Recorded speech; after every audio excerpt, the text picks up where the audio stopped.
Hi friends, welcome back to Satish Chandra YouTube channel. రేపటి నుంచి అంటే జూన్ 26 నుంచి వారాహిదేవి గుప్త నవరాత్రులు అనేవి స్టార్ట్ అవబోతున్నాయండి. ఈ వారాహి నవరాత్రులు చేయడానికి రెండు ఉంటే సరిపోతుందండి. అదేంటంటే అమ్మవారి యొక్క ఫోటో అండి. సెకండ్ వచ్చేసి మనం చేయాలనే ఆసక్తి, భక్తి, శ్రద్ధ ఉంటే సరిపోతుందండి. వారాహిదేవిని ఎప్పుడు పూజించినా సరే ఎన్వి తినకుండా చేస్తే చాలా మంచిదండి. ఎన్వి తింటే అమ్మవారి ఇష్టపడరు. దానికోసమని నాన్ వెజ్ ప్రియులు ఒక్కటి హ్యాబిట్ మార్చుకుంటే సరిపోతుందండి.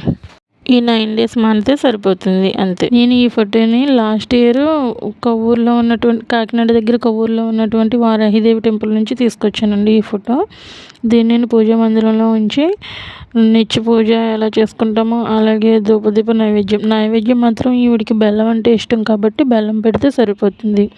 కుదిరిన వాళ్ళు దేవి నవరాత్రులు 9 days ఎలా చేసుకుంటారో అలా చేయవచ్చు. అలా చేయలేని వాళ్ళు ఇలా పూజ మందిరంలో ఉంచుకుని కూడా ఉదయం సాయంకాలం కూడా నిత్య దీపారాధన ఎలా చేసుకుంటామో అలా ధూపదీప నైవేద్యాలతో మనకు తోచినట్టుగా పూజ చేసుకున్నా సరే అంతే ఫలితం ఇస్తుంది.